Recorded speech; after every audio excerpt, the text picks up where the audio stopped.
Hello there everyone, this is me Ethan here and welcome back to another film review, and today I am reviewing Kung Fu Panda 4, the fourth installment in the Kung Fu Panda franchise from DreamWorks. Now, as always with films based around or within franchises, I feel like I should share my history with the franchise.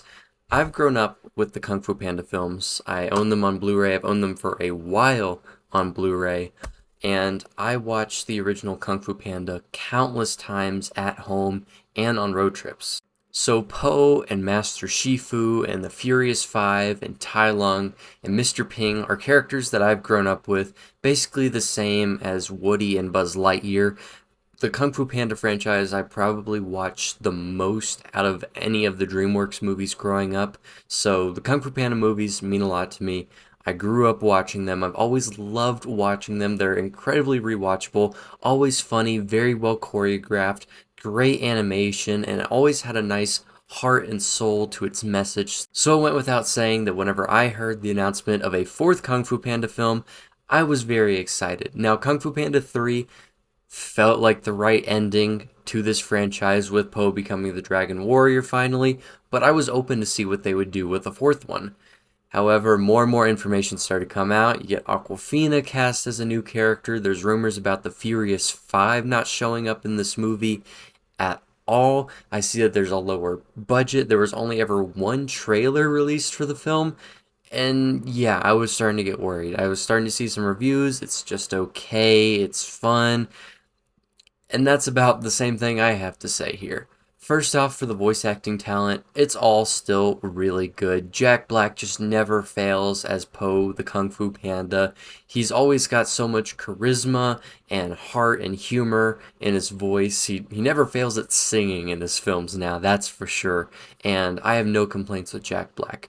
Now, Awkwafina, I'm not a big fan of her voice acting. I'm okay with her acting just in general, but whenever it comes to her voice acting, I'm not a fan of her voice. I'm not a fan of her overall snarkiness and the way she delivers her lines most of the time. But here, I wasn't as annoyed with her. Now, like films like Raya and the Last Dragon, I was very, very annoyed by Sisu, whatever the dragon's name was. I was very annoyed by her. She's not as bad here as, I think her name is Zen.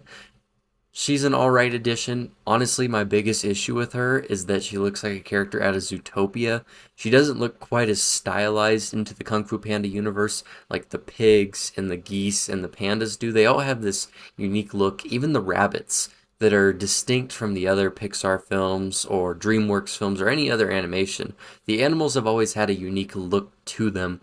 But with Zen, didn't really see much of that. Obviously, a newcomer here is Viola Davis as the chameleon. She was not one of my favorite parts of the film. One of the best aspects of the Kung Fu Panda films, or at least the first two, is that the villains are really, really good and intimidating. But not only that, not only do they have a demanding presence from their voice actors and their animation and their music, like their theme song and all of that, they also have a good backstory to them that connects them to the main characters, which you don't see a lot of in animation, and they really flesh it out well in the Kung Fu Panda films, in my opinion, especially with Tai Lung and Lord Shen. Now here, Chameleon is just evil to be evil. I didn't get much of her motivation. She's just kind of one of those, I want to rule the world villains, and that's about it. Viola Davis is great.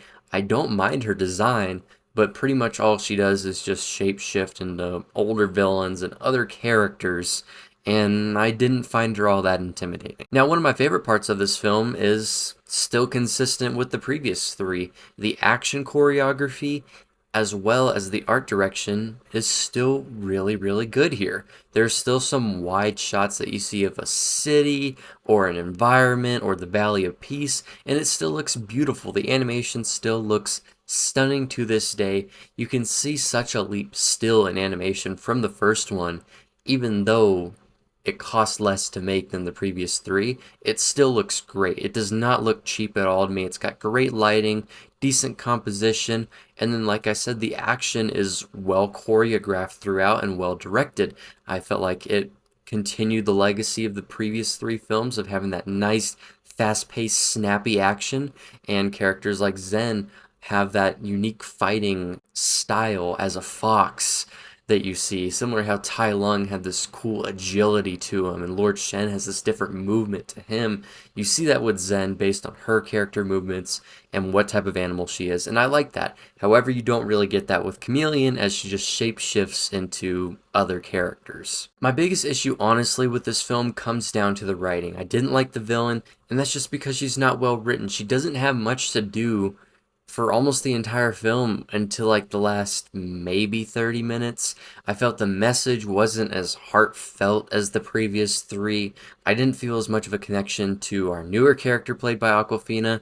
There's a similar moment shared between her and Poe that's shared between Poe and Tigress in Kung Fu Panda 2. It feels very similar to one of those scenes, but it's just not as good. I wasn't able to attach myself as much to this new character.